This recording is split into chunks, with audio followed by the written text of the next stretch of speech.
बायको असावी. आता चौकदाराला बी वाटतं नाही, आता असेल पण वाटतं महाराज बरं का. आणि कोणाला वाटत नाही, आता पकवाजालाही वाटतं एवढा बदडीला घरी गेल्यावर हात दाबाय बायको पाहिजे महाराज, आहे की नाही. गायना शहराला वाटतं नका लय हसू, गायना शहराला वाटतं महाराज एवढं सुंदर गायला घरी गेल्यावर गळा दाबाय आपलं सॉरी चोळायला दाबायला नको, आमचं तुमच्यावर आहे दादा. चोळायला बायको पाहिजे. कुणाला बायको आवडत नाही, प्रत्येकाला बायको असणं काही चुकीचं नाही. पण नारदानं देवाकडं बायको मागितली. नारद म्हणले देवा हा बायको. देव म्हणलं कर ना तू दे. देव म्हणलं मी कुठून देऊ, तुला 16,108 आहेत. आणि हे बघा आपल्या देवांविषयी आपण विश्वासाने सांगितलं पाहिजे. ही आजकालची पिढी, मला एका पोराने विचारलं आमच्या 2-4 तुम्हाला जमत नाहीत आणि तुमच्या कृष्णाला 16,108 आहेत त्या बरं जमतात. आमचा धर्म समजून घ्या तुम्ही. 16,106 पोरी, 16,100 पोरी पुढच्या 8 देवांकडे आल्या.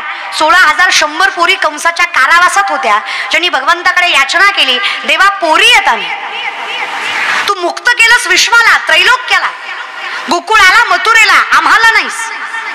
आम्ही कंसाच्या छायाछत्राखाली राहून आलोय, लग्न नाही झालंय आमचं. आम्हाला सन्मानाने जगायचं म्हणलं की कोणीतरी मालक लागणार आहे, आणि आम्ही असंच जगायचं म्हणलं की लोक चांगल्या नजरेनं बघणार नाही. या गलिच्छ नजरेपेक्षा जीव घाण टाकलेला बरा, मेलेला बरा. पण असं आयुष्य नको ज्याला अपवित्रतेचा कलंक आहे. देवाकडे मागणी करतायत ती बाई, मुली विनवतायत देवाला, देवा तूच सांग, एकतर तुझ्या चरणावर देह सोडतो, नाहीतर तूच काहीतरी कर जेणेकरून आम्हाला पावित्र्यानं जगता यावं. कृष्णानं सांगितलं कशाला अस्व वाहताय, पुसाते डोळे, मालक जिवंत आहे तुमचा. कोणी विचारलं ना तुम्हाला तर सांगा ओरडून जगाला माझा मालक श्रीकृष्ण आहे, आम्ही त्याच्या मालकणी आहेत. आमच्याकडे वाईट नजरेनं बघण्याचा अधिकार नाहीये तुमचा. त्या प्रत्येक मुलीला पावित्र्यानं जगण्यासाठी माझ्या कृष्णानं स्वतःचं नाव लावण्याचा अधिकार दिला. कौतुक वाटतं मला माझ्या संप्रदायाचं, त्यातल्या एकाही मुलीला माझ्या कृष्णानं साधा स्पर्श सुद्धा केला नाही. हा देव आहे माझा. भोग भोगोनी ब्रह्मचारी, नवल केवडे केवडे नकळे कान्हो वाचे कोडे, तुका म्हणे नटधारी भोग भोगोनी ब्रह्मचारी. तो देव आहे. आणि त्या पुढच्या 8 बायका पण देवाकडे आल्या, देवानं केल्या. मग ती सत्यभामा, रुक्मिणी, सगळ्याच त्यांचं देवावर प्रेम होतं. आता अजून म्हणतात देवाचं राधेवर होतं पण तिच्या संग झालं नाही. तू होता का? झालं का नाही बघायला? हा, तू माझी राधा मी तुझा कृष्ण, वा तुझी राधा शिंबडी, तू ढेकणार, तू कसं रे दादा. आपण कोणाशी नावं जोडावी? अरे 22 वर्षाची राधा, तेव्हा श्रीकृष्ण 5 वर्षाचे. राधेला नवरा होता, जिमादेव रांगत होता. तुमची राधा 22ची आणि तुम्ही 5ची आहे का? अशी रांगत जाता का माझ्या तिला वेळ असं करतो काय दादा? अरे कोण ती राधा? मोहिनी स्वरूपामध्ये भगवान विष्णूने जेव्हा मोहिनीचं स्वरूप घेतलं का तर चुकून यांनी छलकपटाने राक्षसांनी त्यांच्याकडे अमृत घेतलं होतं जे देवतांचं होतं, त्यांच्याकडनं घेण्यासाठी देवानं मोहिनीचं रूप घेतलं. तर इतकं देखणं होतं की देव भुलले. अहो दैत्य भुलले काय नवलंय, देव सुद्धा भुलले. अहो देव सुद्धा त्यांच्याकडे बघून भुलले. आणि देवांना भुलावं इतकी सुंदर स्त्री आहे, पण त्यात एकमेव सूर्यदेव होते ज्यांच्या मनात अशी इच्छा निर्माण झाली, एवढी देखणी, एवढी सालस, एवढी सात्विक जर माझ्या पोटी मुलगी जन्माला आली तर काय भाग्यवान बाप असेल मी. हे वात्सल्य त्या सूर्यदेवाच्या मनात निर्माण झालं. देवालाही कौतुक वाटलं, एवढं देखणं रूप बघून जर याला मुलीची नजर देत असेल तर काय मन आहे या माणसाचं. तेव्हा सूर्यदेवाला वरदान दिलं देवाने, सूर्यदेवा तुझं वात्सल्य बघून मला तुझ्या पोटी जन्माला यायचा मोह आवरत नाहीये. मी तुझ्या पोटी राधा म्हणून जन्माला येईल. जेव्हा श्रीकृष्णाचा अवतार होईल ती राधा एवढी देखणी असेल, अख्खं विश्व ज्याच्या प्रेमात आहे तो तिच्या प्रेमात असेल, इतकं सुंदर तुझी मुलगी असेल तो मीच आहे. मग राधा आणि कृष्ण वेगळे आहेत का? आम्हा तया परस्परे एका नामाचीच अंतरे. तुझ्यात आणि माझ्यात फक्त नामस्वरूपी फरक आहे देवा, हे लक्षात ठेव. या विषयाकडे मग नारदानं देवाला काय मागितली? काय मागितली? नशीब तेवढं तरी बायको मागितली. देव म्हणले जिथं मी नाही ती बायको तुझी. 16,106 घर फिरले नारद, एकही जागा अशी नाही जिथं देव नाही. 16,107 घर जांबुवंतीचं, अस्वलांची कन्या, सगळ्यात देखणी योगेश्वर भगवान तिचा. नारदांची मनोमन इच्छाही भेटावी, पण देव आहे तिच्या संग फुगडी खेळत होता. शेवटचं घर पट्टराणीचं. पट्टराणी कोण? राई रखमा पाई तुम्हाई बुद्या दया सीजे हल भुनी सागर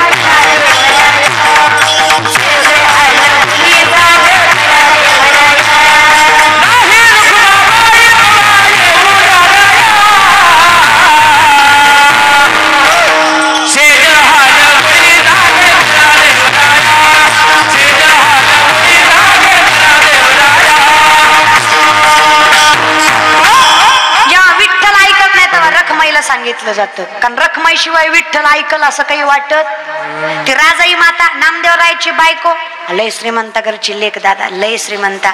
2.25 क्विंटल सोन्याचा पलंग होता तिला माहेरे झोपाया. धुळ्याच्या माय मावल्या 2.25 क्विंटल सोन्याचा पलंग होता माहेरी झोपायला. तरी नामदेवरायच्या घरी आल्यावर जी शिवाय बोलत नव्हती. चहा जे, पाणी जे, स्वयंपाक जे. धुळेकर तुमचं बरं आहे ना, तुम्ही बी आपले जी म्हणा महाराज, आहे की नाही. भाग्य लागतं हो संतांसारख्या बायका भेटायला. अहो काय तुकोबरायची बायको आवली दादा. 2 बायका होत्या, रखमा आणि जिजाऊ, जिला आपण आवली म्हणतो जिजाला. अहो काय श्रीमंत घरची पोरगी दादा. पुण्याचं सासर तुकोबरायचं, गुळवे सावकाराची पोरगी तुकोबरायची बायको आवली. 3500 एकर ऊस होता आवलीच्या बापाचा. धुळ्यात नव्हता माय, पुण्यात होता. किती होता माय? 3500. 35 नाही माय, 3500 एकर फक्त ऊस होता माय. बाकीचे पिकं सोडा. 1425 माणसं वन टाइम हाताखाली असायची. तरी नवऱ्याच्या घरी मिठासोबत भाकरी खायची.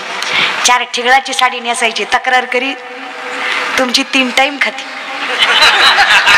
3 टाइम वेगळं वेगळं खाती.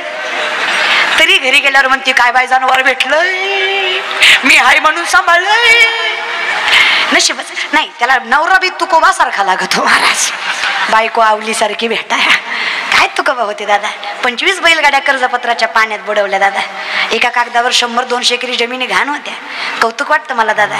या जगातले शेतकऱ्यांचं कर्ज माफ करणारे पहिले महापुरुष जगद्गुरु तुकोबाराय, तो वारकरी संप्रदाय दादा. धन्य तुकोबा समर्थ.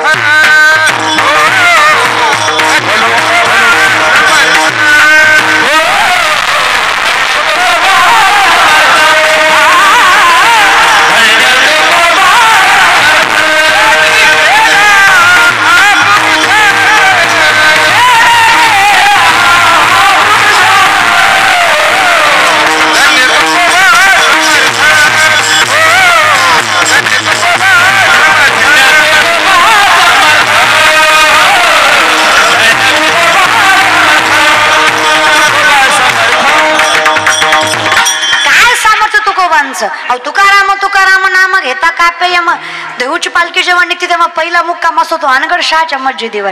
खरं तर ते मस्जिद नाहीये, ते मंदिरच होतं. यांनी नंतर मस्जिद केली आहे त्याची.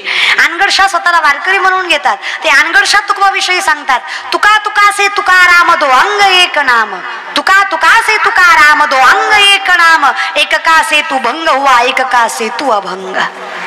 ते अनगड शाह सांगतात मी रामापेक्षा तुकारामाला श्रेष्ठ मानतो, कारण रामाचा सेतू भंगला तरी तुकारामांचा अभंग नावाचा सेतू आजही तुमच्या आमच्या सारख्याला तारतो. इतकी ताकद ज्यांच्या गाठ्यात आहे. अहो ज्या मातीहून चलावी ती माती विठ्ठल विठ्ठल म्हणते. ज्या दगडाला हात लावतो दगड पांडुरंग होतो. ज्या माणसाकडे बघावा तो माणूस विठ्ठलमय होतो. तुकोबाराय कीर्तन करायला लागले पुणे जिल्ह्यात पोरगा उठून उभा राहतो मेलेला. एवढं सामर्थ्य ज्याचं काय तुकोबा. जगाच्या मालकानं ज्यांच्या चरणावर मस्तक ठेवावं ते तुकोबा. काय अवघड दादा सांगा.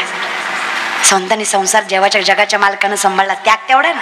अहो ती तुकोबाची बायको आवली. अहो काय सामर्थ्य दादा तिचं. एवढी श्रीमंताची. मी म्हणते पुरुषानं परमार्थ केल्यावर तरी देव भेटतो, पण स्त्रियांनी संसार सामर्थ्यानं केला तरी देव त्यांचा संसार सांभाळतो. ही ताकद माहीत असते. परमार्थ सुद्धा करायची नाही गरज बायकांना. अहो नुसता तुकोबाचा संसार सांभाळला आवलीनं. तुकोबांना भाकरी दिल्याशिवाय कधी भाकरी खात नव्हती. 4-4 दिवस तुकोबा सापडत नसायचे. एके दिवशी असंच भाकरी द्यायला तुकोबांना चालली, पायात काटा मोडला. शेतकरी ना तुम्ही थोडेफार बसलेले शेतकरी आहे का. हा असं कौतुकानं सांगायचं. बाकीचे काही म्हणे आमदार, मी खासदार, मी सदस्य, मी अध्यक्ष, मी नगरसेवक. तसं आपण म्हणायचं शेतकरी आहे. अरे मला विठ्ठलानं सगळ्यात मोठी श्रीमंती दिली. मला बाप शेतकरी दिला. माझ्या आयुष्यातलं सगळ्यात मोठं वैभव आहे. अजून काही नाही दिलं देवाने. अरे एवढी श्रीमंती असते ना शेतकऱ्याच्या घरात. अरे जेवढा जीव त्याचा पोटच्या लेकरावर तेवढा जीव त्याचा गोठ्यातल्या बैलावर असतो. एवढी समाजाची नजर आहे. देव कसं राखणार नाही त्याचं. अरे या जहागीरदाराच्या घरी गेला, त्याच्या सोप्यावर बसला, आपलं काही ऐकतच नाही. त्याच सांगतो की आपलं महाराज लोकांचं तर काहीच ऐकून घेत नाही. त्याची सुरुवात मी याचा अध्यक्ष, त्याचा उपाध्यक्ष, त्याचा सचिव, त्याचा चेअरमन, त्याचा सरचिटणीस. आपल्याशिवाय गावचं पान हलत नाही. आपण साहेबाचं लय जमतो. तटाला ताट लावून बसतो आपण साहेबाच्या. आपली बायको लय मोठ्याची. हान मग आम्हाला. आता काय हानतो काय लगा. आमचंही काहीतरी ऐकून घे. अरे आम्ही श्रीमंत आहे ना. अरे आम्ही होईन पण पंढरीचा शास्त्र सांगता आमची श्रीमंती विपदो विपदो नेव संपदो नच संपदा विपदा विस्मन्नं विष्णू संपन्न नारायण स्मृती. विपत्ती म्हणजे विपत्ती नाहीये, संपत्ती म्हणजे संपत्ती नाहीये. भगवंताला विसरणं ही खरी विपत्ती आहे, भगवंताला मनात साठवणं ही खरी संपत्ती आहे. ज्याला जपता आली तो सगळ्यात मोठा श्रीमंत. करा विचार, काय श्रीमंत कुटुंब असेल ज्या घरात ज्ञानेश्वरी गाथा वाचला जातो. काय भाग्यवान मायबाप असतील ज्यांच्या पोटी भजन करणारी संतती जन्माला आली. मग काय दलिंदर बंगलावाला असेल ज्याच्या बंगल्यात हरिपाठ नाही. काय करायचं? बंगल्यावर नाव, मातृपितृ छाया. घरात गेल्यावर कळलं मातृ वाट्यावर, पितृ गोट्यावर, छाया खटावर. आग लागू तुझ्या बंगल्याला, तू लिहितो कशाला? हा ना, अख्ख्या करोनात किलोभर तांदूळ दिला आणि फेसबुक जाम केला. तू दिला कशाला बाबा? ते नामदेव राहिले भारी सांगतात बघा. लटके झाले कटके तेथे गाडगे एवढे राळे, लटके झाले कटके तेथे गाडगे एवढे राळे, उडत चिमणी सरत चाले तिथे वाटी एवढे डोळे. कुणाचे? चिमणीचे. डोळे केवढे? वाटी एवढे डोळे. लटक खोट कटक कुटाणं. लटके झाले कटके तेथे गाडगे एवढे राळे, लटके झाले कटके तेथे गाडगे एवढे राळे. अहो खोट कुटाणं झालं, राळ फुगिवलं, गाडगे इतकं फुगलं. राळ कळतं का? एक धान्यच आहे राळ. तुमच्याकडे काहीतरी वेगळं म्हणत असतील, त्यात वेळ घालवायचा नाहीये मला महाराज. ते फुगत नाही, फार फार तर ज्वारी इतकं फुगतं. पण नामदेवराय म्हणतात, आता हे नामदेवरायांची कूट रचना. कूट म्हणजे कुठून कुठून किती बी कुठले तरी कुठूनच कळत नाही, त्याला कूट म्हणायचं. हा ते बघा, मुंगी व्याली शिंगी झाली, तिचे दूध किती 17 रांजण भरले, पिले 12 हातीन. कोण व्याली? मुंगी. तिचं दूध 17 रांजण. कुणाचं? ऐका कीर्तन. किती पिले? 12 हाती. कुणाचं दूध?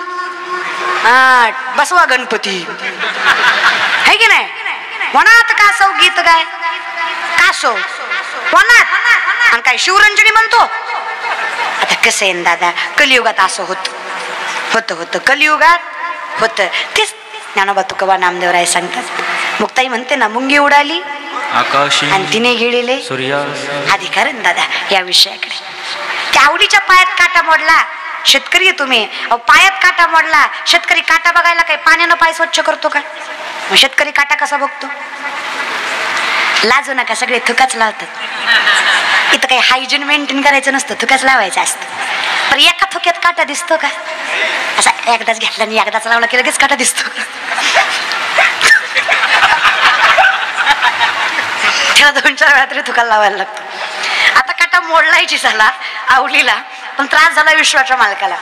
त्रैलोक्याचा नाथ जगजनार्दन, विश्वाचा बाप, पंढरीचा मालक जिजाऊच्या पाठीपाठी धावतोय. आवलीन जिजाऊ एकच. जिजाऊच्या पाठीपाठी धावतोय. थांबा म्हणे जिजा, अहो काटा रुतलाय तुम्हाला, कळतंय की आम्हाला? अहो कसं सांगू विठ्ठला, अहो काटा रुतलाय आम्हाला हे माहित आहे, पण कसं सांगू, माझ्या पायातल्या काट्यापेक्षा माझ्या नवऱ्याच्या पोटाची भूक जास्त बोचते मला, आणि ती भागवणं मला माझ्या पायातल्या काट्यापेक्षा महत्वाचं वाटतं.